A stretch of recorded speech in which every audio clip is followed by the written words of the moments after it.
CJ Roy ತನಿಖೆ updates part 2ಗೆ ಸ್ವಾಗತ. ನಾನು ಜಗದೀಶ್ ಹೊನಗೋಡು. ಸಿಜೆ ರಾಯ್ ಎನ್ನುವ ದೈತ್ಯ ದೊರೆಯ ಅಂತ್ಯ ಆಗಿದೆ, ಸಾಮ್ರಾಜ್ಯ ಪತನ ಆಗಿದೆ. ಸಿಜೆ ರಾಯ್ ಆಸ್ತಿ ಯಾರ ಹೆಸರಲ್ಲೆಲ್ಲ ಬರೆದಿದ್ದಾರೆ, ಎಲ್ಲೆಲ್ಲ ಆಸ್ತಿ ಇದೆ, ಇದೆಲ್ಲದರ ಬಗ್ಗೆ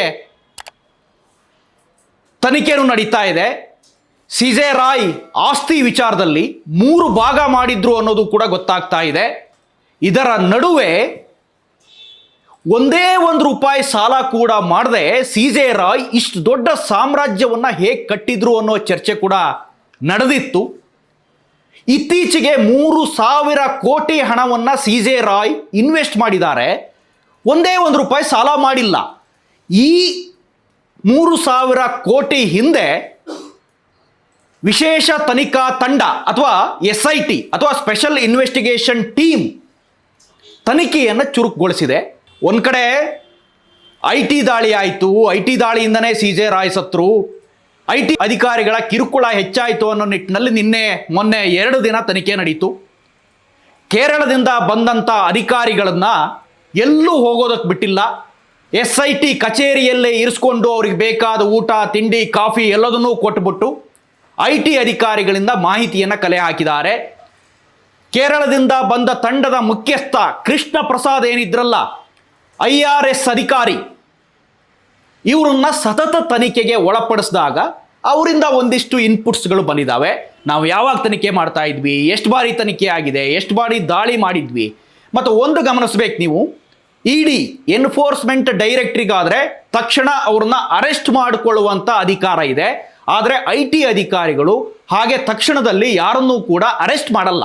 ಒಂದು ಸುದೀರ್ಘ ಅವಧಿಯ ತನಿಖೆ ಅಥವಾ ಎವಿಡೆನ್ಸ್ ಅನ್ನ ಕಲೆ ಹಾಕುವುದರಲ್ಲೇ IT ಅಧಿಕಾರಿಗಳು ತೊಡಗುತ್ತಾರೆ. IT ಅಧಿಕಾರಿಗಳ ತನಿಖೆಯ ಭಾಗ ಒಂದು ರೀತಿ ಡಿಫ್ರೆಂಟ್ ಅಂತಾನೆ ನಾವು ಕರಿಬೇಕು. ಏನೇನು ಮಾಡಬಾರ್ದು IT ಅಧಿಕಾರಿಗಳು ಅಂತ ನೋಡಿದ್ರೆ, ಶಾಲೆಗೆ ಹೋಗೋ ಮಕ್ಕಳಿದ್ರೆ ಅವ್ರನ್ನ ಮಕ್ಕಳನ್ನ ಶಾಲೆಗೆ ಕೊಡೋದಕ್ಕೆ ಕರ್ಕೊಂಬರೋದಕ್ಕೆ ಎಲ್ಲದಕ್ಕೂ ಅವಕಾಶ ಕೊಡಬೇಕು. ಯಾರ ಜೊತೆನಾದರೂ ಫೋನಲ್ಲಿ ಮಾತನಾಡ್ತೀನಿ ಅಂತ ಹೇಳಿದ್ರೆ ಖಂಡಿತವಾಗೂ ಫೋನಲ್ಲಿ ಮಾತಾಡೋದಕ್ಕೆ ಅವಕಾಶವನ್ನು ಕೊಡಬೇಕು. ವೈಯಕ್ತಿಕವಾಗಿ ಹೆಂಡತಿ ಮಕ್ಕಳ ಭೇಟಿ ಮಾಡ್ತೀನಿ ಅಥವಾ ಯಾರೋ ಆಪ್ತರ ಭೇಟಿಯನ್ನು ಮಾಡಬೇಕು, ವಕೀಲರನ್ನ ಭೇಟಿ ಮಾಡಬೇಕು ಅಂದರೂ ಕೂಡ ಅದಕ್ಕೂ IT ಅಧಿಕಾರಿಗಳು ಪರ್ಮಿಷನನ್ನು ಕೊಡಬೇಕು. IT ಅಧಿಕಾರಿಗಳು ತನಿಖೆ ಮಾಡ್ತಾ ಇದ್ದಾರೆ ಅಂದ ತಕ್ಷಣ IT ಅಧಿಕಾರಿಗಳೇ ಸರ್ವಸ್ವ ಅನ್ನೋ ರೀತಿಯಲ್ಲಿ ಇವ್ರನ್ನ ಅರೆಸ್ಟ್ ಮಾಡಿದ ರೀತಿಯಲ್ಲಿ ಅಥವಾ ಬಂಧನ ಮಾಡ್ಕೊಂಡ ರೀತಿಯಲ್ಲಿ ತನಿಖೆ ಮಾಡಿ ಬಂಧನ ಮಾಡೋದಕ್ಕೆ ಅವಕಾಶ ಇಲ್ಲ. ಸೊ ಏನಂತಂದರೆ, ಇವ್ರೇನಾದರೂ ಫ್ರೀಯಾಗಿ ಯಾರ್ದೋ ಜೊತೆ ಮಾತಾಡಬೇಕು ಅಂದ್ರೆ ಅವಾಗ ಅವಕಾಶ ಕೊಡಬೇಕು, ಏನೋ ನನಗೆ ತಿನ್ನಬೇಕು ಅಂದ್ರೆ ತಿಂಡಿಗೆ ಅವಕಾಶ ಕೊಡಬೇಕು, ಬೇಕಾದ್ದನ್ನು ತರಿಸ್ಕೊಡ್ಬೇಕು, ಇದೆಲ್ಲದಕ್ಕೂ ಕೂಡ ಅವಕಾಶ ಇದೆ. ಅದೆಲ್ಲದೂ ಕೂಡ ವಿಡಿಯೋ ಮಾನಿಟರಿಂಗ್ ಕ್ಯಾಮ್ರಾ ಕಣ್ಣಲ್ಲೇ ನಡಿಬೇಕೆಲ್ಲದು. IT ಅಧಿಕಾರಿಗಳು ಏನೇನು ತನಿಖೆ ಮಾಡಿದ್ರು ಅನ್ನೋದನ್ನು. ಸೊ ಅದೆಲ್ಲವನ್ನು ಕೂಡ ನಾವು ಮಾಡಿದ್ದೀವಿ ಅನ್ನೋ ಮಾಹಿತಿಯನ್ನು ಅಲ್ಲಿನ ಹಿರಿಯ ಅಧಿಕಾರಿ ಕೃಷ್ಣ ಪ್ರಸಾದ್ SIT ಮುಂದೆ ಹೇಳಿದ್ದಾರೆ. ಅದಾದ ನಂತರ ಪೊಲೀಸರ ತನಿಖೆ ದಾರಿ ಬದಲಾಯಿತು. ಇದೇ ಸಿಜೆ ರಾಯ್ ಮಗ ಅವ್ರನ್ನೂ ಕೂಡ ತನಿಖೆಗೆ ಒಳಪಡಿಸಿದ್ರು. ಪತ್ನಿಯನ್ನ ಸತತ 1 ದಿನ ತನಿಖೆಗೆ ಒಳಪಡಿಸಿದ್ರು. ಸಂಬಂಧಪಟ್ಟ ಅವರ ಸಹೋದರ ಇವರೆಲ್ಲರನ್ನೂ ಕೂಡ ತನಿಖೆಗೆ ಒಳಪಡಿಸಿದ್ರು. ಈ ಸಂದರ್ಭದಲ್ಲಿ ಬೆಂಗಳೂರಿನ SIT ಅಧಿಕಾರಿಗಳಿಗೆ ಒಂದಿಷ್ಟು ಮಹತ್ವದ ಇನ್ಪುಟ್ಗಳು ಸಿಕ್ಕಿದ್ದಾವೆ. IPS ಅಧಿಕಾರಿ ವಂಶಿ ಕೃಷ್ಣ ಇದರ ನೇತೃತ್ವ, ಬೆಂಗಳೂರು ದಕ್ಷಿಣ ವಿಭಾಗದ DCP ಲೋಕೇಶ್ ಜಗಲಾ ಸರ್ ಅವರು ತನಿಖೆ ನಡೆಸ್ತಾ ಇದ್ದಾರೆ.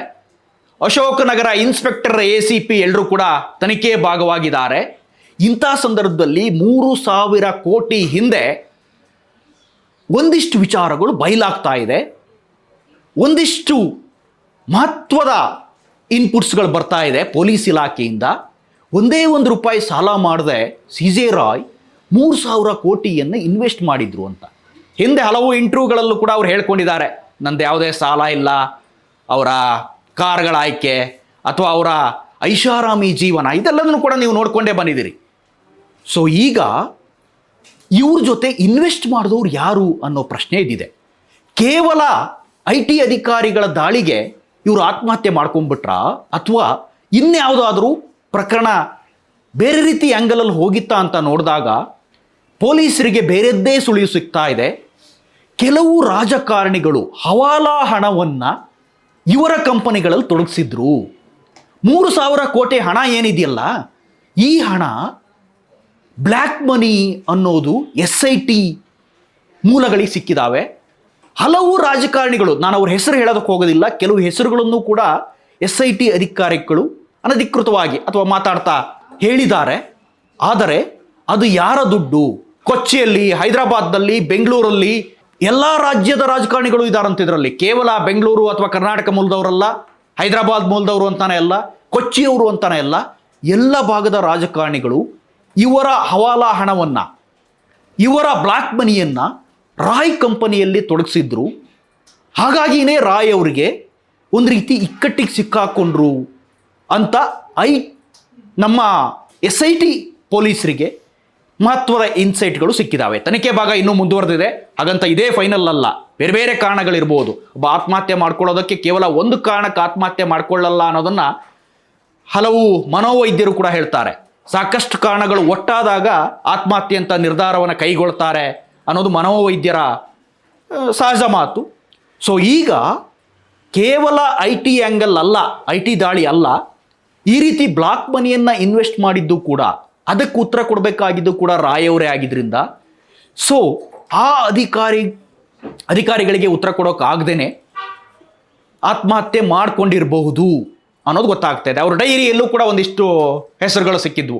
ನಾನು ನಿನ್ನೆ ಹೇಳಿದೆ ನಿಮ್ಗೆ ಅದನ್ನು. ಡೈರಿಯಲ್ಲಿ ಯಾರ್ಯಾರು ನಟ ನಟಿಯರು, ರಾಜಕಾರಣಿಗಳು, ಸೆಲೆಬ್ರಿಟಿಗಳು ಇವರೆಲ್ಲರೂ ಕೂಡ ಇದ್ರಂತೆ. ಸೊ ಈಗ ಪೊಲೀಸರು ಈ ಮಹತ್ವದ ಇನ್ಸೈಟ್ಸ್ ಮುಂದೆ ಹುಡುಕ್ತಾ ಹೋಗಿದ್ದಾರೆ. ಹವಾಲಾ ಹಣ 3,000 ಕೋಟಿ ಇದರ ಬೆನ್ನತ್ತಿದ್ದಾರೆ. ಪೊಲೀಸರಿಗೆ ಇನ್ನೂ ಸ್ವಲ್ಪ ಸಮಯಾವಕಾಶ ಬೇಕಿದೆ. SIT ಪೊಲೀಸರು ನಿರಂತರವಾದ ತನಿಖೆಯಲ್ಲಿ ತೊಡಗಿದ್ದಾರೆ. ಇದಿಷ್ಟು ಈ ಕ್ಷಣದ ಅಪ್ಡೇಟ್ಸ್. ಇಂಥದ್ದೇ ಮತ್ತಷ್ಟು ಕಂಟೆಂಟ್ಗಾಗಿ ನೋಡ್ತಾ ಇರಿ ಸುಮನ್ TV ಕನ್ನಡ. ಹಾಗೆಯೇ ನೀವೇನಾದರೂ ನಮ್ಮ ಚಾನಲನ್ನು ಸಬ್ಸ್ಕ್ರೈಬ್ ಮಾಡಿಲ್ಲ ಅಂತಂದರೆ ಈ ಕೂಡಲೇ ಸಬ್ಸ್ಕ್ರೈಬ್ ಮಾಡಿ, ಶೇರ್ ಮಾಡಿ ಮತ್ತು ಲೈಕ್ ಮಾಡಿ. Thank you. For business and personal promotions in Suman TV Kannada, please contact 9686376663.